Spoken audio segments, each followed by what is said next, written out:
Welcome to this final edition of the Texas versus the SEC in 2024. Today, we're going to be kind of giving our end-of-the-year grades for all the teams in the SEC, as well as saying who our biggest winner and who our biggest loser is this season. And that's actually where we're going to start. I'm Gerry Hamilton, joined by CJ Vogel, as always. CJ, we're going to start with the biggest winner in the SEC this year, in our opinion. I think we came out the same on this, but let's tell the people where we're going with this one.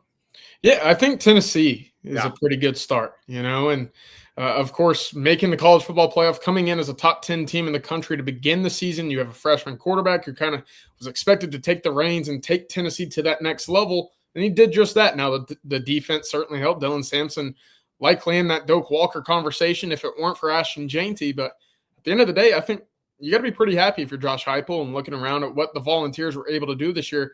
But also, Gerry, before I let you get your 2 cents in here, Texas has to be in the conversation. Year one coming in, making the SEC championship. You're probably a kick away from winning the SEC championship in year one, also making the playoff. You got to be pleased if you're a Longhorn here. Yeah, I mean, it's your shade of orange. Both of you are the winners in the SEC.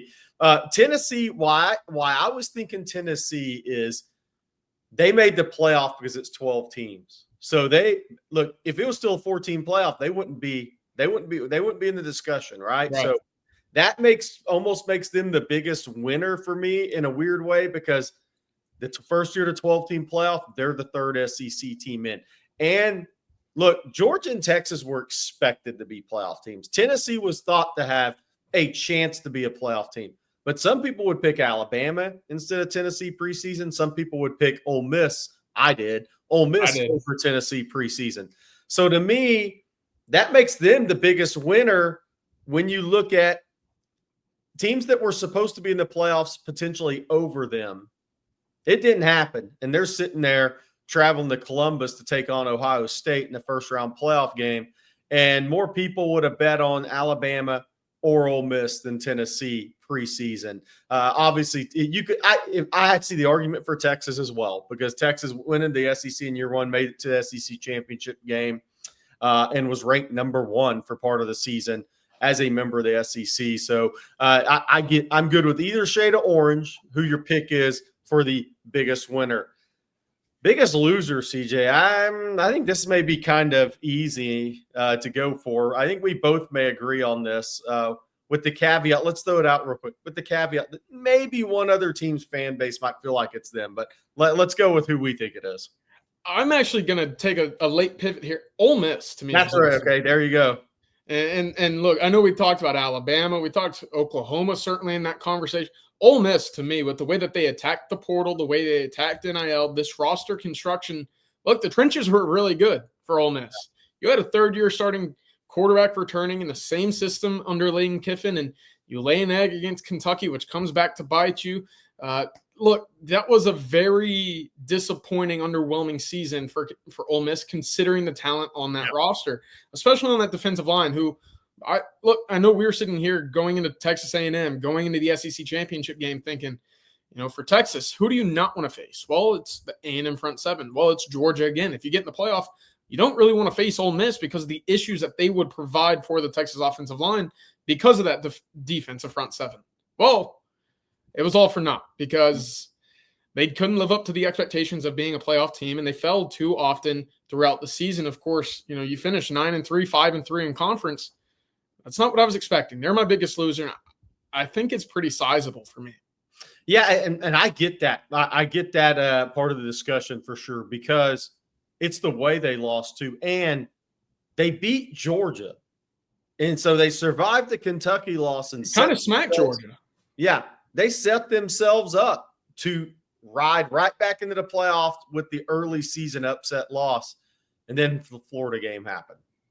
And then after that game happened, the whining began by Lane Kiffin on the playoff setup and why are we even playing games and all that. So I get it. I have to go, and I hate to do it because I think Kalen DeBoer is a tremendous football coach, but I have to go with Alabama. Yeah. And maybe it's because Alabama expects to be in the playoffs every year, and they've been accustomed to be in the playoffs almost every year under Nick Saban.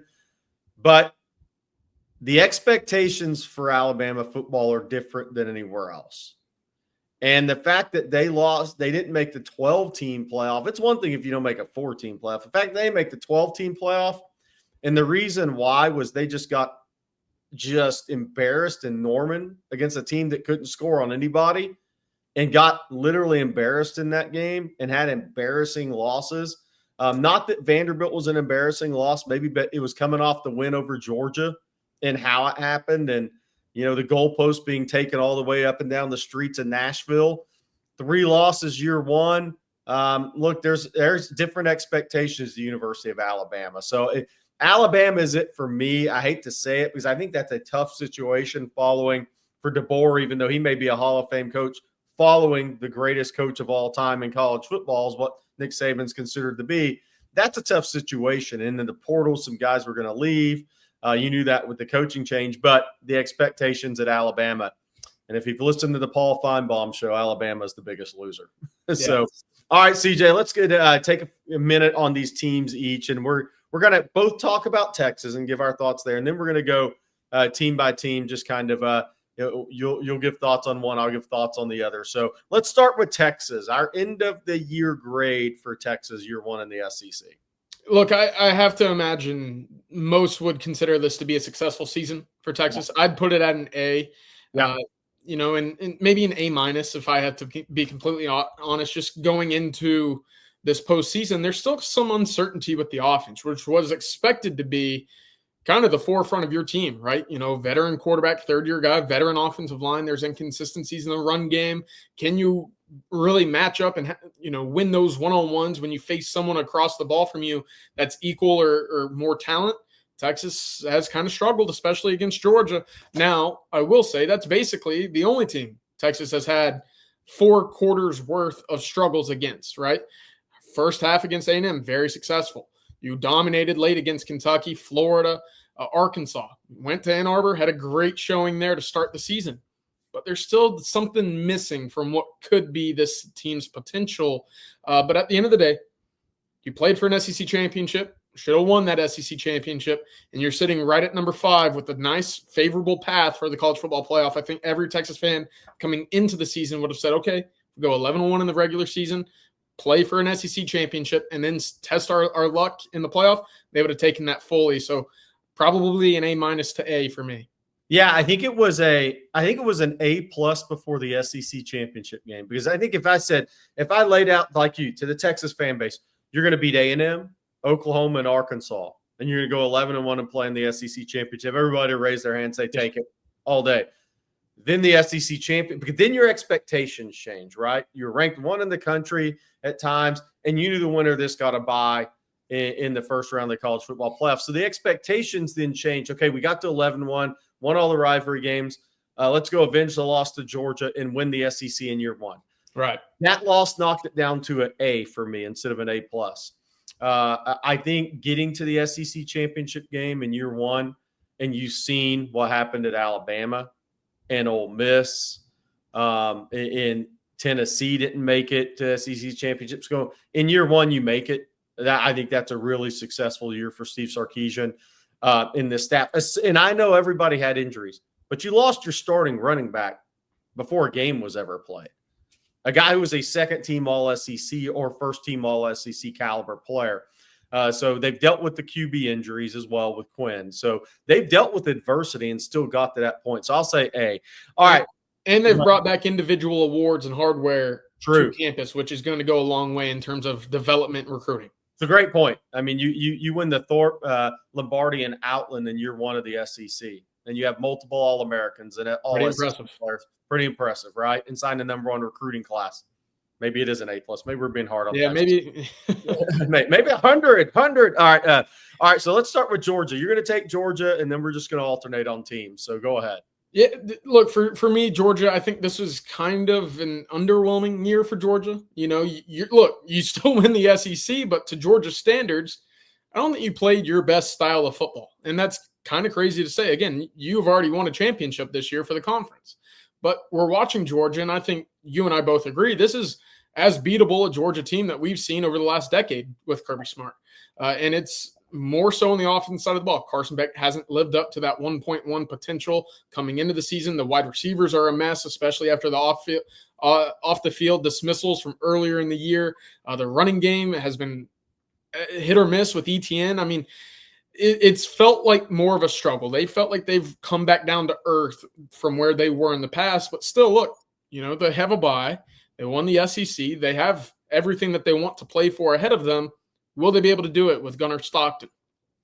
I think that'll be a big question. But I think this is probably an A- for Georgia, B+ for Georgia, right on that fringe for me. Yeah. And I'll hit on Tennessee. We have them as the biggest winner. I had them as the biggest winner. I'm going to give them an A- because, look, they got to the playoffs. I don't think maybe the fan base is as happy. How many fan bases are happy with their offense at this point other than Oregon? They're not as happy with the offense as they thought they were going to be headed into the season. They have run the ball. They have won physically up front. Maybe Nico hasn't taken as big a step as Tennessee thought, the fan base thought. But they're in the college football playoff. And for that, they're an A. So I'm going to give them an A-. They get an A grade. They're at A- for me headed into the playoffs. And look, they still have a chance to get in this thing with an A+. Absolutely. If they beat Ohio State in the Tennessee Vols fans' mind, it probably goes to A+. I mean, that's where I come out on that. All right, CJ. Next up, you get a fun one. Alabama. Oh, well, you already touched on them as your biggest loser. It's about a C for me. And look, I think Alabama was there. It was an interesting spot for them because of how many players were kind of on the fence, maybe rumored with the portal in the spring. Obviously, you lost an all-world safety to Ohio State. You lose your starting center, who maybe you kind of pushed out if you're Alabama. But a lot of talent left the building when Nick Saban left the building. Yeah. Doesn't say that you were completely devoid, but the way that the season ended for me really put a bow on how ugly it was for Alabama. You go to Norman, Oklahoma against a 5-6 Oklahoma team, you score 3 points. Look, Oklahoma hasn't been good. They have a solid defense, but look, Jalen Milroe was talking about a Heisman campaign. Kalen DeBoer is supposed to be one of those big-time coaches that takes the Alabama job, and you don't see any drop-off. And at first, in the beginning of the year, there wasn't much drop-off, right? They go to Camp Randall, they stomp Wisconsin. But, man, that loss to Oklahoma really put a bad taste in my mouth for Alabama. I thought that was a pretty ugly way to end the season. You won the Iron Bowl, so at least, you have a job for next year, Kalen, but that's a C-. If I just talked myself into it. Yeah, exactly. I don't disagree with that. This is a fun one for me. South Carolina. Yeah. Let's hear it. I give them an A+ because CJ, you may know this off the top of your head. I don't. What was their projected win total headed into the season? They were low. They were 6.5 or something like that. Yeah, 12th or 14th in the SEC coming into the year. Yeah. So look, that's the one team you look at and say they ripped right past expectations. They have as fun of a quarterback as there is to watch in college football, Lenore Sellers.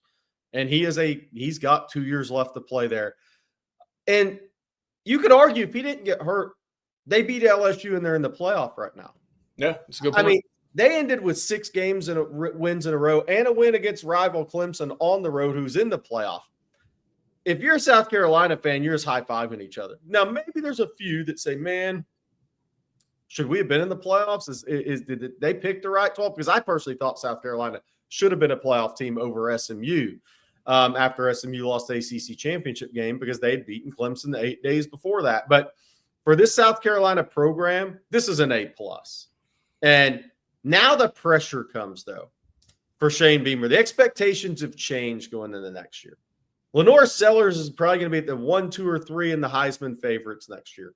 Can South Carolina put the players around him on both sides of the ball now, because they're going to lose some guys, Kyle Kennard, the safety to the NFL, first round, second round type picks. Dylan Stewart's back at edge. Can they put the players around him to get in the college football playoff? They got 2 chances coming up at it. Yep. And they may not see a player like this again for a while. So that's a really good point. Now the expectations change. And it's on Shane Beamer and that collective to get enough talent around this kid in Lenore Sellers to let him maximize and see where it can take the Gamecocks, because it would be a pretty cool story if he got them into the playoffs. So I'm going A+ for South Carolina. Yeah, I like that. Next up, another fun one for you, CJ, A&M. Oh, A&M. All right. Well, again, kind of talking about Alabama in the same sense. First half of the season, I thought for A&M was an A+. Yeah. Right? You obviously you fall to Notre Dame, but then you rattle off 8 straight, and you're sitting there, with sights on the college football playoff. And then, as we've seen under the previous regime there, the wheels kind of fall off once you hit November. And, to not score a touchdown against Texas at home, kind of the icing on the cake of a pretty bad tasting season. Whenever it comes down to it, you go 8-4 once again. I know it's year 1 under Elko, but to finish the season with 2 consecutive losses, and look, they squandered their opportunity in my eyes. Going to South Carolina, they ran into a buzzsaw there. And then you meet back up with Auburn on the road, tough place to play. And then Texas, 3 out of 4 losses, all 3 coming in the SEC. Not great, but foundation's in place. This was as what would you call it? Disciplined of an A&M team as we've seen on the field. They fought, they played hard. That hasn't always been the case there. Future's there. Can they get the right quarterback to go with what is going to be a pretty solid defense in my eyes? Yeah, so I am headed to the Bayou to hand out a D+ now. I like it. I mean, look, the season for LSU started with playoff expectations, top 10 ranking. The end of the loss to USC ended with Brian Kelly slamming his fist on the podium after the game. They rebounded. They snuck out a win at South Carolina after Lenoris Sellers got hurt. They beat UCLA. They beat Ole Miss at home, and it looked like things were turning. And then they hit that stretch of 3 losses in a row. And A&M at A&M was an ugly loss for them. Couldn't stop QB zone read. Couldn't stop QB run after A&M inserted Marcel Reed for Weigman. Then you got your doors blown off against Alabama at home, where you couldn't tackle Jalen Milroe if you let all 75,000 people or 80,000 people in the stands have a shot at it. Right. Then you went to Florida and you lost 27-16, and then they started calling for Brian Kelly's head in Baton Rouge. You rebounded, beat Vanderbilt and Oklahoma to end the season 8-4, but that may have been for a fan base as volatile and ugly 8-4 as possible. You're accustomed to losing to Nick Saban in Alabama, but when Kalen DeBoer rolled in year 1 and blew the doors off of you, that one stung the LSU fan base and was followed by a loss at Florida. So I'm D+ for LSU. But let me just say this. The portal's being good to the Tigers. I think things are looking up in 2025 there. It's got to be their year in 25. Yeah, it's got to be. It's got to be Brian Kelly's year in 25. All right. Man, you get another fun one, CJ. This is working out for you. Ole Miss. The Grove. Oh, yeah. My biggest loser of the year.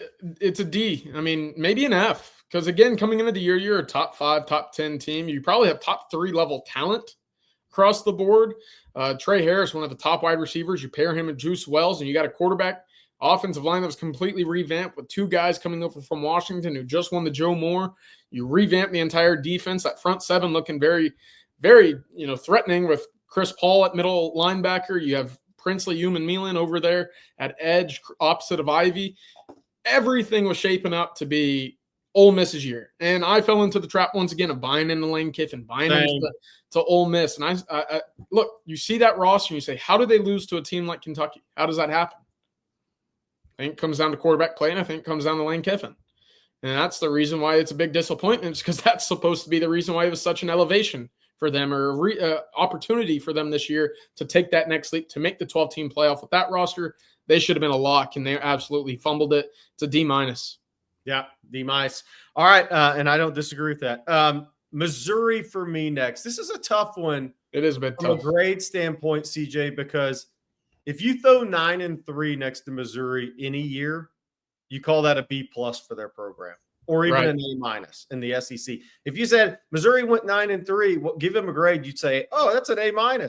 Good job, man. Great year, Missouri. But it's the way they got there. That's not where the expectations were this year. And Drinkwitz may still think they're in the playoff hunt at this point. But I'm going C, and I almost went C-, but I'm going C because it's the way the losses happened for them.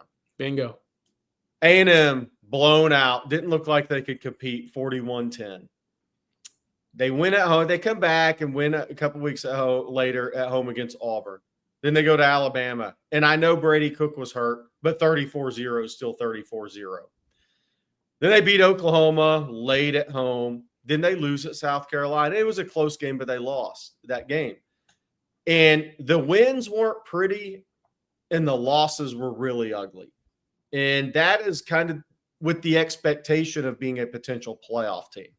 I think that is where I've gone with my grade for Missouri is maybe the expectations were too high by a lot of us. I love Brady Cook as a college quarterback, but it's the way they lost. It's hard to grade them a B, even though they're 9-3, because of the way they lost the game. So I'm going C+. I like it. That's fair. Top 10 team in the country coming into the year. You get a great one next, CJ. Florida Gators. Ooh. Hot seat, cold seat, warm seat, no seat. He's back. Look, it actually turned into a B+ for me. Yeah. And I think that's solely because you see the future of DJ Lagway, and I'm not exactly sure why it took so long for Billy Napier to say, you know what, Graham Mertz, we got something a little bit better on the bench right here with Lagway. Maybe it was just not trusting the true freshman right away, but every time he came on the field, Gerry, big plays were happening. Yeah. You finally turn over the reins, and hey, you kind of beat some big teams. You finished the year on a 3-game win streak. You go 5-2 at home.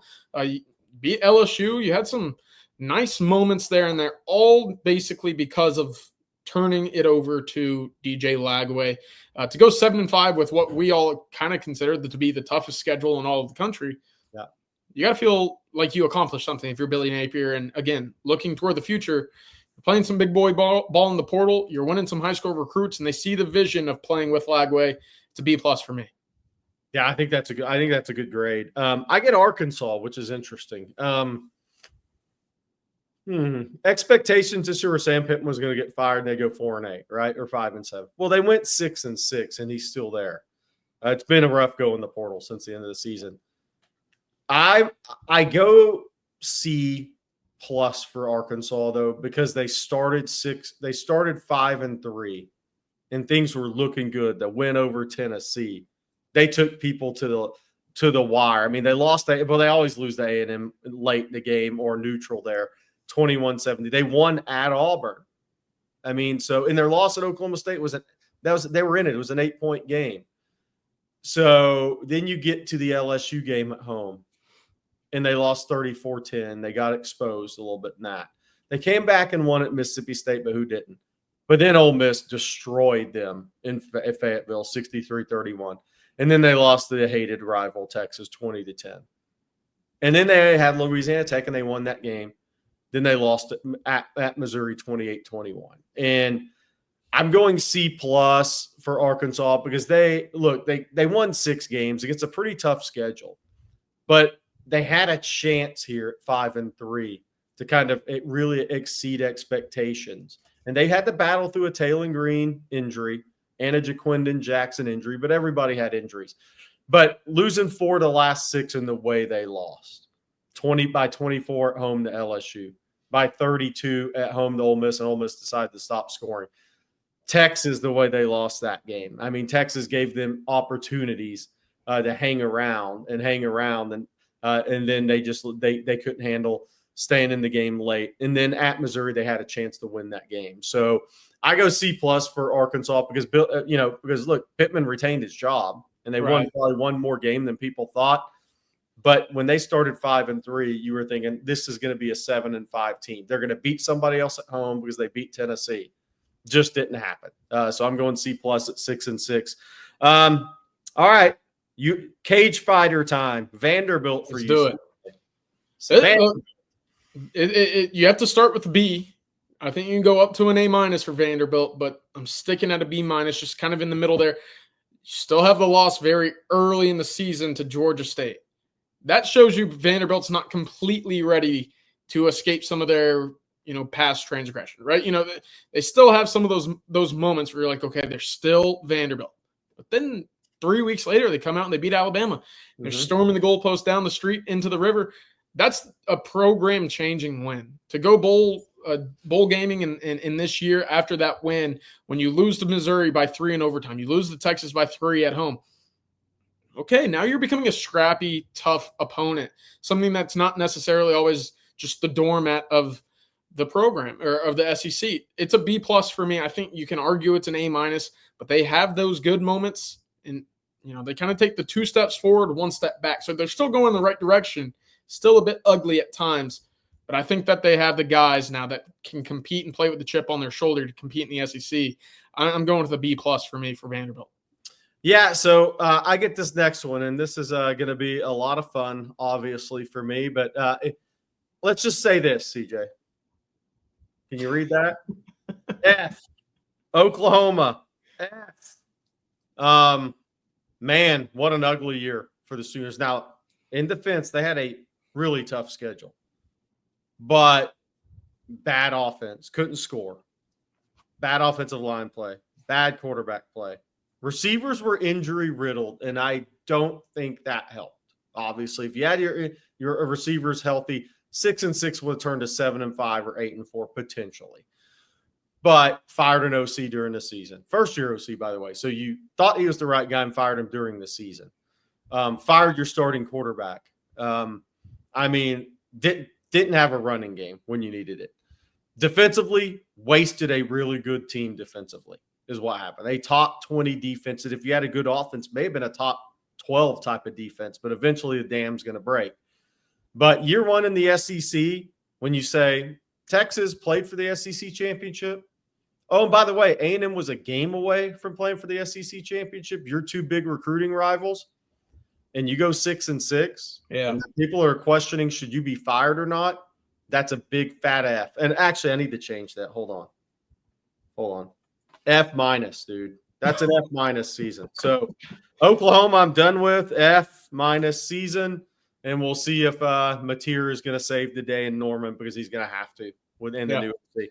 All right, CJ. Oh, just throw your grade out there for OU, by the way. We'll do one. We'll let you have a grade on this one too. You got another one of those?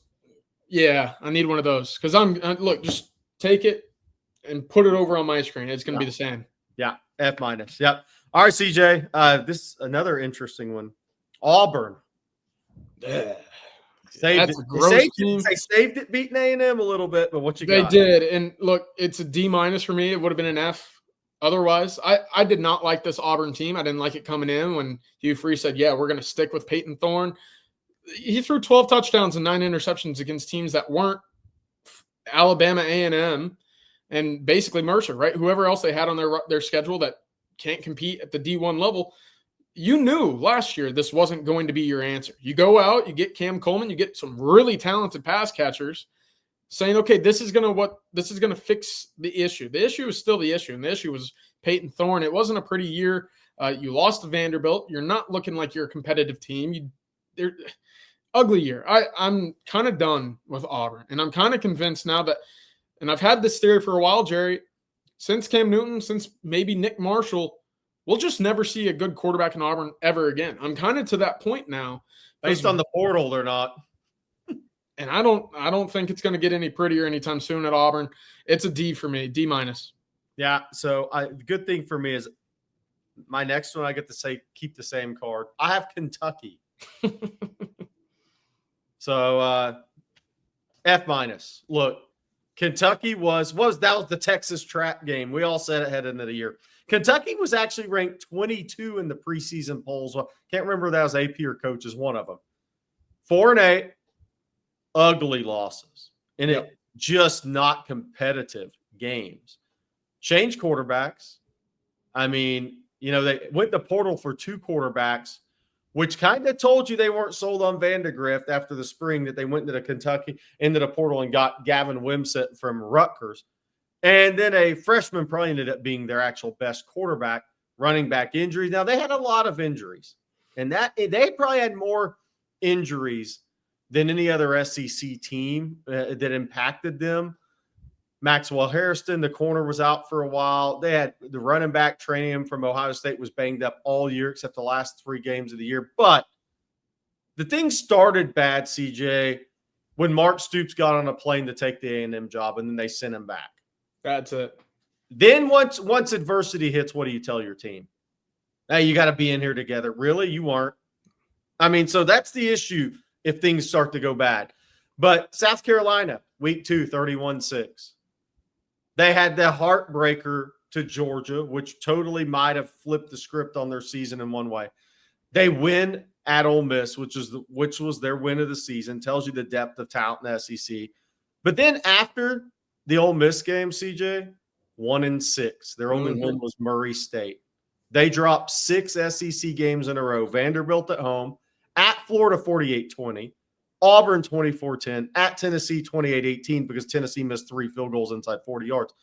Texas 31-14, and then Louisville at home 41-14. I can't give them anything but an F-, and the Kentucky fan base would probably find a grade lower.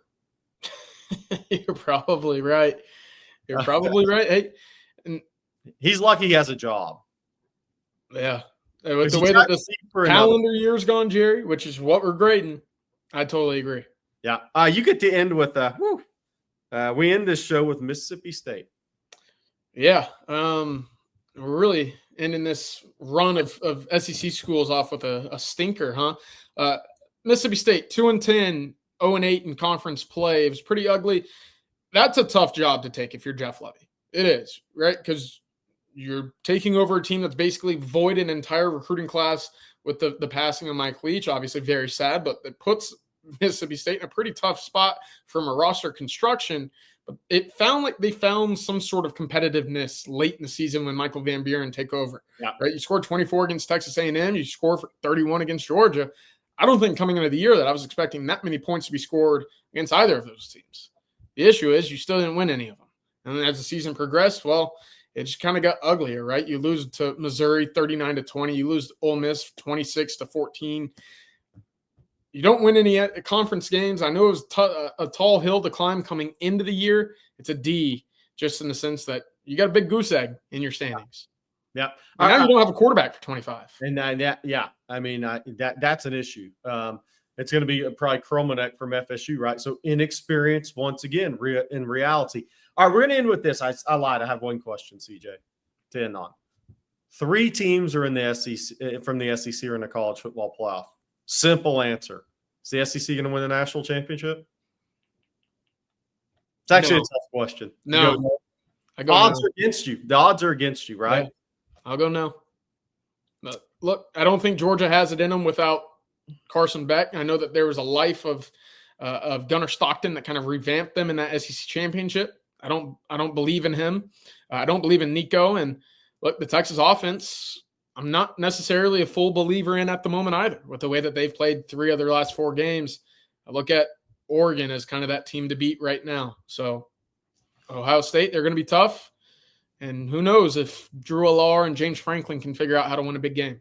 Yeah, and I'm not doing this to be opposite. I'm going yes. And because I'm still not convinced that Texas and Georgia aren't the 2 best teams. Even with Gunnar Stockton, I just from a talent standpoint with Georgia, I'm going to go yes because I think, look, James Franklin, Ryan Day. Yeah. I don't know. I mean, Indiana's not going to run it. They're not going to win 4 games in a row to run the table. Your 2 of the buys this week are not going to win the title, Arizona State or Boise. So, I mean, like if we have 12, we can eliminate enough. We can eliminate 4. So you really got a 3-8 chance.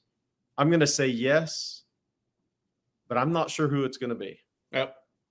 I don't hate it. Tennessee.